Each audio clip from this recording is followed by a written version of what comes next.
ইয়া আইয়ুহাল্লাযীনা আমানু দুখুলু ফিস-সিলমি কাফফা, হে ঈমানদারগণ তোমরা পরিপূর্ণ ইসলামের মধ্যে প্রবেশ করো।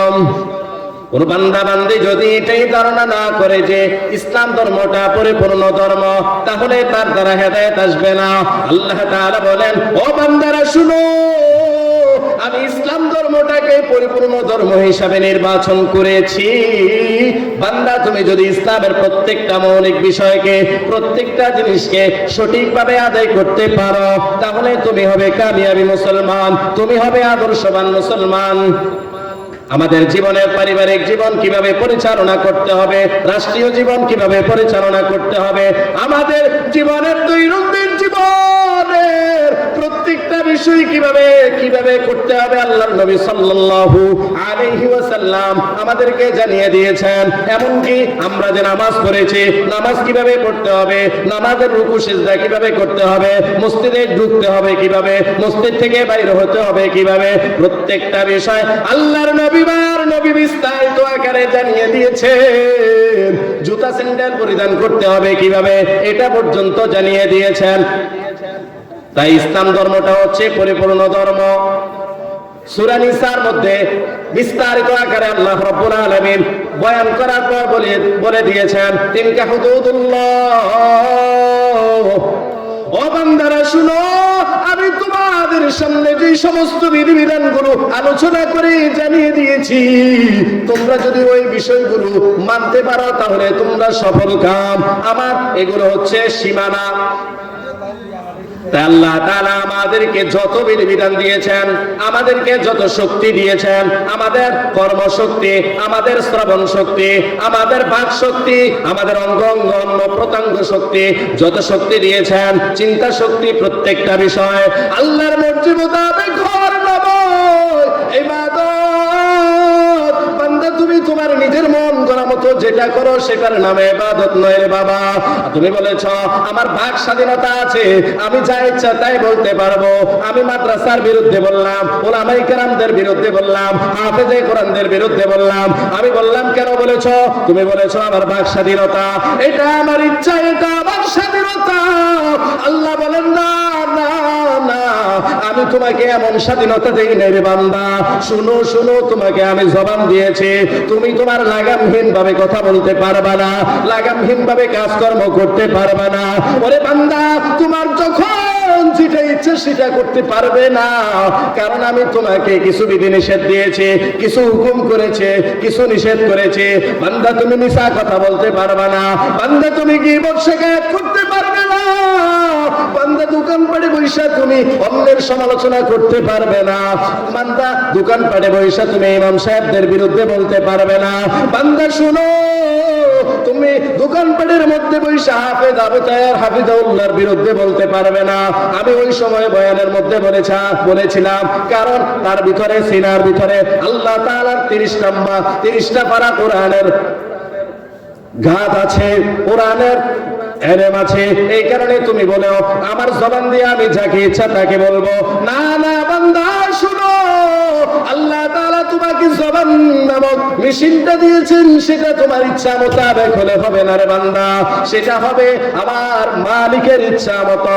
সেটার নামই হলো আদর্শবান মুসলমান। বান্দা তোমাকে শ্রবণ শক্তি দিয়েছেন আল্লাহ পাক, তোমাকে একটা কান নামক মেশিন দিয়েছেন। সেই কান নামক মেশিনটা তোমার যেটা ইচ্ছা সেটা শুনলেই হবে না রে বাবা। ও শুনো শুনখালির মুসলমানেরা, আমার যদি মনে চায় দোকানপাটে আমি টেলিভিশন দেখলাম, আমার যদি মনে চায় নাচ গান দেখলাম, উলঙ্গপনা দেখলাম, আমার যদি মনে চায় আমি উলঙ্গপনা নারীদেরকে দেখলাম, আল্লাহ বলেন না না না, এমন হুকুম আমি তোমাকে করে নাই, বরঞ্চ আমি তোমাকে কান নামক মেশিনটা দিয়েছি। আমি তোমাকে বলে দিয়েছি এটা দেখবা, এটা দেখবা না। তুমি কোরআন দেখবা, আলেম ওলামাদেরকে দেখবা, তুমি অন্যায়গুলোকে দেখবা না, বেগানা নারীকে দেখবা না, টেলিভিশন দেখবা না, সিনেমা দেখবে না। তুমি দেখবা আলেম ওলামাদেরকে, তুমি দেখবা হাফেজে কোরআনদেরকে, তুমি দেখবা শৈখালের মতো ফুলের বাগানটাকে দেখবা। আমার এই মাদ্রাসার মধ্যে হাফেজে কোরআনরা দিন নাই রাত নাই 24টা ঘন্টা আল্লাহর কালাম নিয়ে ব্যস্ত আছে। তুমি বান্দা এটি শুনো, বান্দা আমি তোমাকে হুকুম করি নাই তুমি নাচ গান শুনো, বান্দা আমি তোমাকে হুকুম করি নাই তুমি সিনেমা শুনো, এটা আমি তোমাকে হুকুম করি নাই। বান্দা আমাকে আপনাকে আল্লাহ চোখ দিয়েছেন, এই চোখটা আল্লাহ তাআলার মর্জি মোতাবেক ব্যবহার করতে হবে।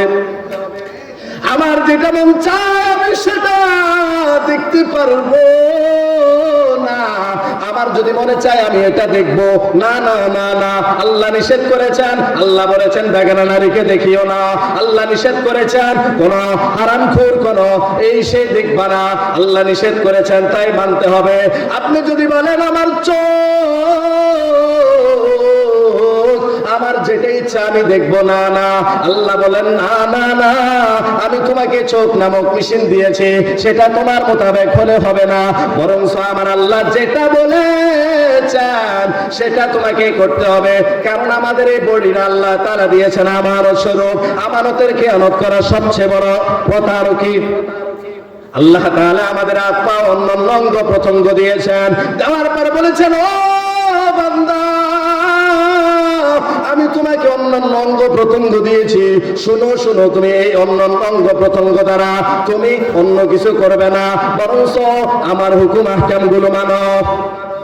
আমাদের অনেকের অনেক জোর, অনেকের অনেক শক্তি, তাই বলে আমি যাকে ইচ্ছা তাকে মারলাম। আল্লাহর নবী বলেন আল মুসলিমু মান সালিমাল মুসলিমুনা মিন লিসানি ওয়া ইয়াদি, বুখারীর 9 নম্বর হাদিস আর মুসলিমের 117 নম্বর হাদিস। আল্লাহর নবী বলেন পরিপূর্ণ মুসলমান ওই ব্যক্তি যার হাত ও জবান থেকে অন্য মুসলমান নিরাপদ থাকে। তোমার জবান দ্বারা তোমার প্রতিবেশী কষ্ট পায়, তোমার হাত দ্বারাও প্রতিবেশী কষ্ট পায়, তোমার শক্তি আছে বলে টাকা পয়সা আছে বলে যাকে ইচ্ছা তাকে তুমি খপ্পর মারি দাও, তাই যাকে ইচ্ছা তাকে তুমি গালিগালাজ করে দাও।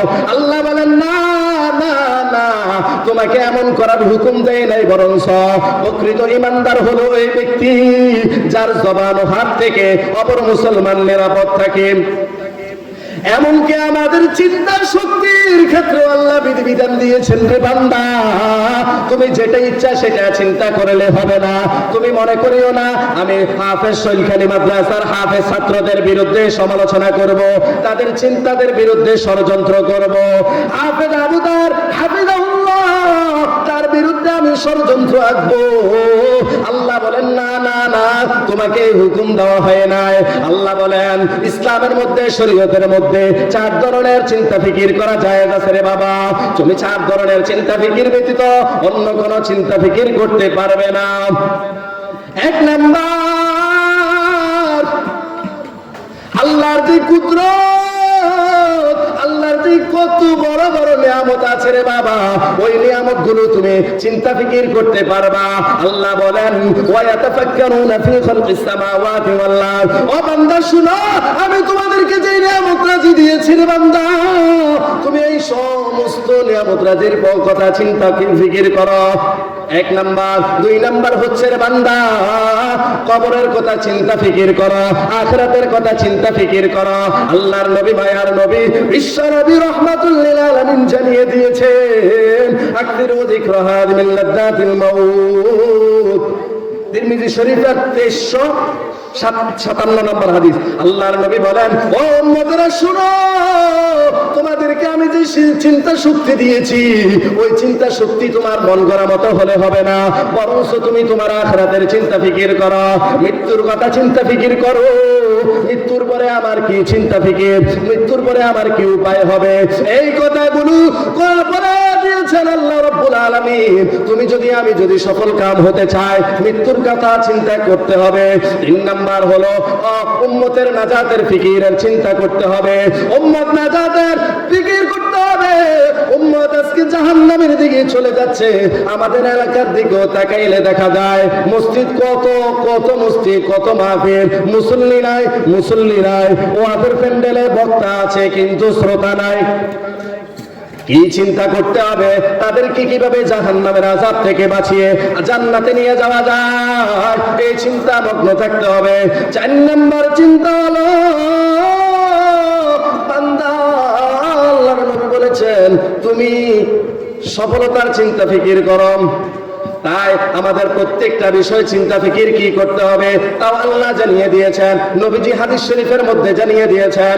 আমাদের মনের মধ্যে অনেক কিছু আসে, চিন্তা ফিকির আসে রে বাবা, ওই চিন্তা ফিকির করা যাবে না। যেমন অনেকের মনের মধ্যে বিষয় চিন্তা ফিকির আসে, আল্লাহ এত কিছু বানাইছে, তাহলে আল্লাহকে কে বানাইছে? নাউযুবিল্লাহ। আল্লাহর নবী বলেন, ইয়াতিশ শাইতানু আহাদাকুম ফায়াকুলু মান খালাকা কাযা ওয়া কাযা হাত্তা ইয়াকুল লাহু মান খালাকা রাব্বাকা। তোমাদের মধ্যে শয়তান আসে, আয়েশা বলে এত কিছু বানাইছে, কে বানাইছে? আল্লাহ বানাইছে। এক সময় বলে আল্লাহকে কে বানাইছে? আল্লাহর নবী বলেন, ওয়াইদা বালাগ যালিকা ফালইস্তাইদ বিল্লাহ ওয়াল্লান্তা। বান্দা শুনো রে, এরকম চিন্তা ফিকিরের মধ্যে যদি পড়ে যাও তাহলে তোমরা ওই সময় কি করবা? আউযু বিল্লাহ পড়বা, আল্লাহর কাছ থেকে পানা চাইবা, ওয়াল্লান্তা ওই জিনিস থেকে বিরত থাকবা।